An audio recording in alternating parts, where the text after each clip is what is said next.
नमस्कार। विश्व शांति दर्शन चैनल में यशवंत व्यक्तिमत्व विकास माला में आप सभी का हार्दिक स्वागत है।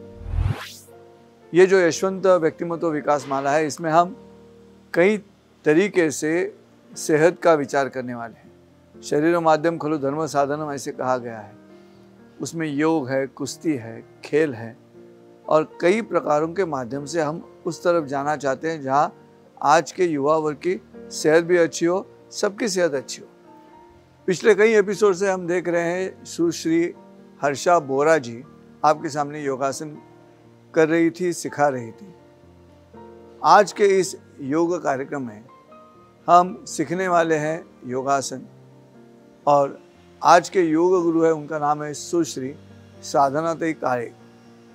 पिछले 25 सालों से ओंकार योग साधना केंद्र चलाने वाले योग गुरु सुश्री साधनाताई काळे अपने 2 शिष्यों के साथ आपके सामने योगासन प्रस्तुत करेंगे। हम 2 शिष्य इसलिए ले रहे हैं ताकि देखने वाले जब कसरत करते हैं या योगासन करते हैं अपने घर में, उस समय घर में जब किया जाता है योग, तब गलतियां हो सकती है। तो ये गलतियां क्या हो सकती है, इसलिए इन 2 शिष्यों में से एक शिष्य बिल्कुल आदर्श योग कर रहा है और दूसरी जो शिष्या है उसकी गलतियां आपको सुश्री साधनाताई दिखाएंगी और कहेगी कि ऐसे नहीं होना चाहिए। हमें ऐसे लगता है कि ये एक अलग तरीका है, जैसे आदर्श आचरण करके, आदर्श कसरत करके आपके सामने ये योग की माला प्रस्तुत हो रही है, लेकिन ऐसे भी हो कि गलतियों का एहसास होने के लिए गलतियां क्या हो सकती है इसके बारे में भी आपको जानकारी होनी चाहिए। और इसलिए आइए आज इस योग माला में योग गुरु सुश्री साधनाताई काळे अपने 2 शिष्यों के साथ आपके सामने योग प्रस्तुत कर रही है और इस एपिसोड में हम देखेंगे योग यशवंत व्यक्तिमत्व विकास माला का ये एक अगला अध्याय। आइए देखिए।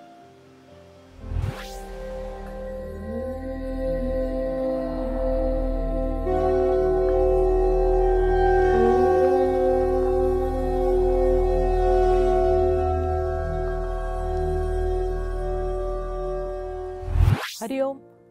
आजच्या योग साधनेसाठी तयार होऊया। माझ्याबरोबर आहे वेद आणि सिया। आता आसन सुरू होत आहे। आसनाचं नाव आहे वक्रासन। तर आज आपण जे करणार आहोत ते वक्रासन 1 म्हणजे ज्याच्यामध्ये सोपं आहे करायला ते आसन आपण करतोय। ज्याच्यामध्ये आपण आता उजवा पाय गुडघ्यात वाकवून उभा केला, जेवढा शक्य आहे तेवढा शरीराच्या जवळ उभा केलाय। याची बोटं आपल्याकडे घेतलीत। मग उजवाच हात वर घेतला। वर घेतल्यानंतर तो वळलो आपण। वळल्यानंतर वळत असताना श्वास घेऊन झाल्यानंतर श्वास सोडत असताना आपलं ओटीपोट, पोट, छाती आणि खांदे या 4 भागातून आपल्याला वळायचे। आपल्याला खांदे एका रेषेत आणण्याचा प्रयत्न करायचा। आपलं सीट उचललं नाही गेलं पाहिजे। आपल्या पायावरती इथे ताण नको। पाय पूर्ण कडा दोन्ही टेकलेले आहेत। हा पाय पडून द्यायचा नाहीये। ज्यांना शक्य आहे ते हात पूर्ण पलीकडे वेदनी ठेवलेत तसे ठेवू शकतो, नाहीतर मग आपल्याला असं वरती हात ठेवला तरी चालणार आहे। आपण जे केलंय ट्विस्ट होणं या लंबर रिजन मधनं आणि सर्वायकल रिजन मधनं, हे त्यातलं महत्त्वाचं आहे। आत्ता मधल्या ह्याच्यात डीप ब्रीदिंग चालू आहे त्यांचं। आता सावकाश आसन सोडतायत। हात बाजूने घेतला, पाय सावकाश सरळ केला आणि आता हे जसं या बाजूने केलं, उजव्या पायाने केलं, तसंच आता डाव्या पायाने आपल्याला हे आसन करायचंय। आपण डावा पाय गुडघ्यात वाकवून उभा केला। दुसऱ्या पायाकडे पण नेहमी लक्ष ठेवायचंय, तो लाईन मध्ये असला पाहिजे। मग डावा हात वरती घेतला, तो पूर्ण स्ट्रेच केला दंड कानाला लावून। मग आपल्याला वळायचे। वळताना श्वास सोडत असताना आपलं ओटीपोट, पोट, छाती आणि खांदे या 4 भागातून श्वास सोडत असताना वळायचे। वेदनी हात ठेवले तसे जमले तर उत्तमच आहे, पण नाही जमले तर आपण हात असे ठेवून सुद्धा हे आसन केलं तरी आपल्याला तेच फायदे मिळणार आहेत। आपल्याला वळत असताना सीट उचललं जात नाही ना, ह्याच्याकडे लक्ष द्यायचे। आपल्या या पायाकडे लक्ष द्यायचं आहे. या पायाच्या दोन्ही कडा व्यवस्थित टेकलेल्या आहेत ना बघायचे. आपण आपली चीन पण वळवली, म्हणजे आपल्याला इथूनही वळायचं आहे. जसं इथून वळलोय तसं इथूनही वळायचं आहे, हे लक्षात ठेवायचं आहे. डीप ब्रीदिंग चालू ठेवायचं आहे. श्वास होल्ड करून आपल्याला आसन कुठलंच करायचं नाही आहे. आसन सावकाश सोडायचं आहे. सावकाश हात बाजूने खाली आला. सावकाश पाय सरळ झाला. थोडं रिलॅक्स पोझिशनमध्ये बसा. आत्ता जे आसन केलं त्याचं नाव होतं वक्रासन. ट्विस्ट झालं होतं. पाठकण्याच्या 6 हालचालींमधली ही एक हालचाल आहे. ट्विस्ट करतो त्याचा उपयोग आपल्या पाठकण्याच्या आरोग्यासाठी आहे.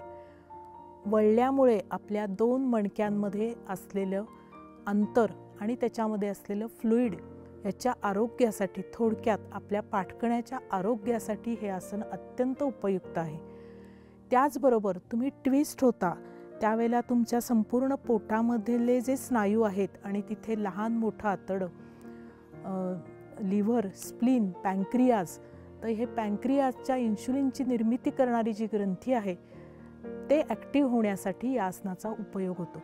थोडक्यात मधुमेहासाठी उपयुक्त असं हे आसन आपण आत्ता केलं आणि पाठकण्याच्या आरोग्यासाठी. आता आपण जाऊया प्राणायामाकडे. त्यासाठी बैठक स्थितीतून वज्रासन घालणार आहेत वेद आणि सिया. वज्रासनामध्ये तुम्हाला एक एक पाय फोल्ड करायचा आहे. उजवा पाय फोल्ड करून घेतलाय त्यांनी, त्याच्यावर तो शिफ्ट झाला. मग दुसरा पाय फोल्ड केला आणि छान वज्रासन तयार झाले.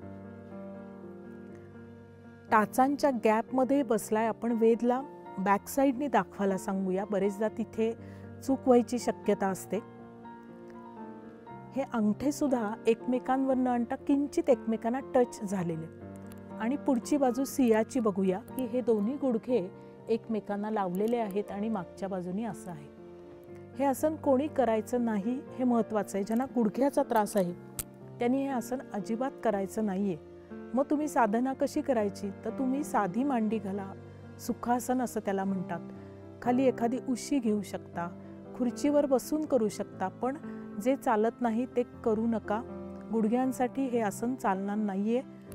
ह्याच्यानंतर काही वेळेला या आसनात बसल्यानंतर मुंग्या यायला लागतात आणि आपल्याला हालचाल करावीशी वाटते. अशा वेळेला आपण किंचित हात पुढे ठेवायचे, अजून थोडे पुढे घेतले तरी चालतील, आणि थोडे पाय हलवायचे आणि मग परत आपण त्या पोझिशनमध्ये बसू शकतो. याला म्हणतात वज्रासन. हे ध्यानात्मक आसन आहे. याच्यामध्ये तुमचा पाठकणा पण छान सरळ राहतो. इथे वेगळं काही सांगायला लागत नाही. पाठ पोश्चर नीट करा, ह्याच्यात राहतच आपोआप. तर असं हे ध्यानात्मक आसन आपण बघितलंय. आणि आता ह्याच्यामध्ये आपण भस्त्रिका आणि कपालभाती याला सुरुवात करणार आहोत. मग आता सुरुवात करूया. भस्त्रिका प्राणायाम. अंगठा आतमध्ये आहे, 4 बोटं वरून आहेत. घ्या श्वास, सोडा. 1 2 3 4 5 6 7 8 9 10 11 12 13 14 15 16. श्वास घेतला, श्वास सोडला.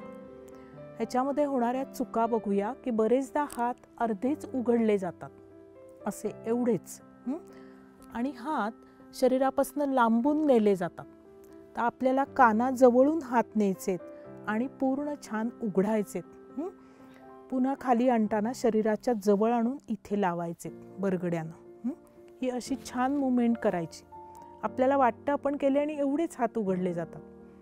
ठीक आहे. आत्ता जे केलं त्याच्यामध्ये तुमचं व्हर्टिकल एक्सपान्शन झालं सगळ्या बरगड्यांचं, पण त्याच्यामध्ये एक आडवी मुवमेंट पण आहे. त्याच्यासाठी भस्त्रिकेचा दुसरा प्रकार आपण करतोय. सिया आणि वेद आता करून दाखवत आहेत.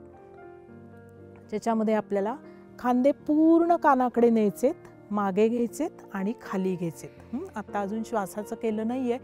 आता श्वास घेत पूर्ण घेऊन झाला, सोडूया. घ्या श्वास, सोडा.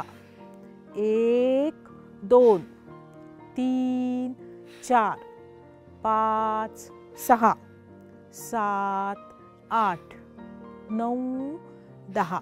आपण आज 10 वेळाच घेतलंय. काही वेळेला हे कोणी करायचं नाही तर बीपीचा त्रास होतोय, झोप पूर्ण झालेली नाहीये, आपल्याला कळतं की करत असताना डोळ्यासमोर ठिपके दिसायला लागलेत, थोडक्यात शरीर सिग्नल देतं की हे करू नको, तर त्यावेळेला तुम्ही थांबा, ते करू नका. आदल्या दिवशी झोप झालेली नाही, बीपी कंट्रोलमध्ये नाही आहे, अशा ह्याच्यात हे आसन करायचं नाहीये. ह्याच्यानंतर आपण करूया कपालभाती. आत्ता जे भस्त्रिका केली ह्याच्यामध्ये प्राणशक्ती खेचून घेतली आपण. आपल्याला आजार होतात ते एक तर प्राणशक्ती कमी पडल्यामुळे किंवा शरीरामधलं निचरा नीट न झाल्यामुळे. तर आता कपालभातीमध्ये निचरा नीट होणार आहे, म्हणजे आपली एक्सक्रिटरी सिस्टीम ॲक्टिव्ह होणार आहे. तर आता आपण कपालभाती सुरू करतोय. एक नैसर्गिक श्वास घेऊया, एक नैसर्गिक श्वास सोडूया आणि एक नैसर्गिक श्वास घेऊन कपालभाती सुरू करूया. याच्यामध्ये सोडणं ही क्रिया ॲक्टिव्ह आहे, म्हणजे सोडण्यासाठी हे काम करतायत. घेणं ही क्रिया पॅसिव्ह आहे, ती आपोआप घडते.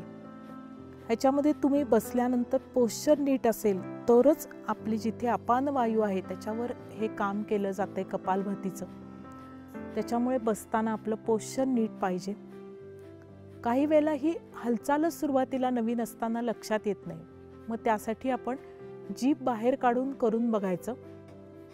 थोडी जीभ जास्त बाहेर काढायची आणि ही हालचाल समजून घ्यायची. एकदा ही हालचाल लक्षात आली की मग तोंड बंद करूनच करायचं आहे आपल्याला. साधारण सिया आणि वेद 30 आकडे हे करतील. 29, 30. काही सेकंद अशी जातात की त्याच्यानंतर श्वास येतही नाही जातही नाही, त्याला सहज कुंभक असं म्हणतात.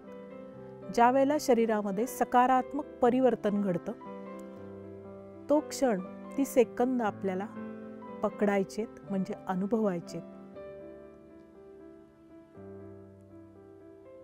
आता ह्याच्यानंतर आपण शवासन थोडंसं प्राणायामातलाच भाग बघणार आहोत आणि थोडी शरीराला विश्रांतीही मिळेल त्याच्याबरोबर. त्यासाठी आपण शयनस्थितीमध्ये जातोय, म्हणजे पुन्हा पाठीवर जातोय. एक एक पाय उघडलाय, मग दुसरा पाय उघडलाय, मग सावकाश आपल्याला उजवं कोपर टेकायचंय आणि पाठीवर जायचंय. पाय शिथिल सोडायचे, हात बाजूला ठेवून हातांचे तळवे वर ठेवायचे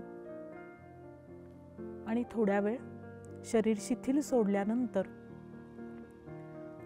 आपल्या शरीरामध्ये जो श्वास आत येतोय आणि बाहेर जातोय, तो आत येणं आणि बाहेर जाणं आणि आपली पोटाची हालचाल नक्की काय हे आपल्याला एकदा पक्क माहीत असलं पाहिजे. त्यासाठी आपण उजवा हात पोटावर ठेवूया आणि डावा हात छातीवर ठेवूया. पण हात ठेवताना बरेचदा तो असा वरती राहतो आणि त्याच्यामुळे ताण खांद्यावर आणि हातावर येतो. त्यासाठी आपण रिलॅक्स राहूया आणि सुरुवातीला जसा आत्ता श्वास चालू आहे तसा चालू ठेवूया आणि पोटाची हालचाल काय होते ते अनुभवूया.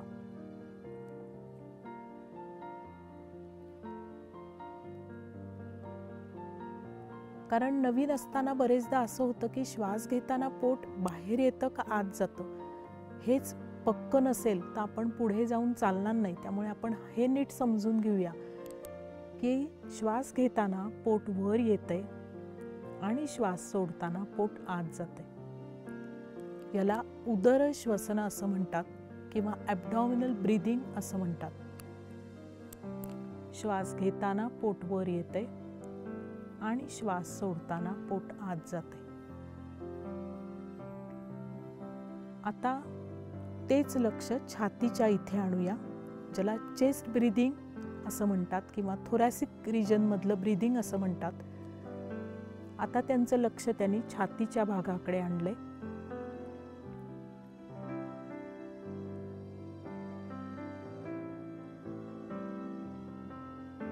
म्हणजे श्वास आत आल्यानंतर तो फुफ्फुसांमधून वायुकोशांमधून तो सुरुवातीला खालच्या दिशेने उदराकडे जातो, मग उरश्वसन आणि मग स्कंद, मग खांद्याकडे जातोय. तर आता खांद्याकडे लक्ष द्या.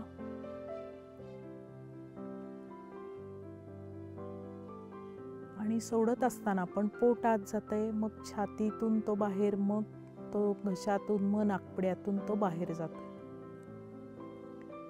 तर ही क्रिया फक्त अनुभवा.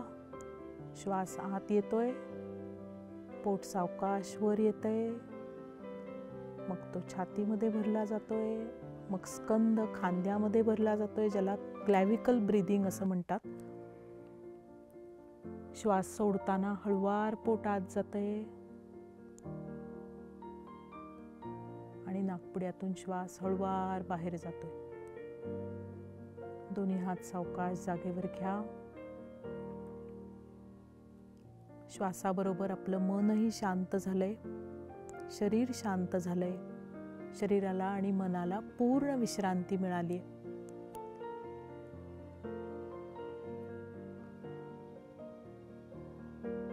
आणि आता अतिशय हळुवार या शवासनातून आपण बाहेर येऊया.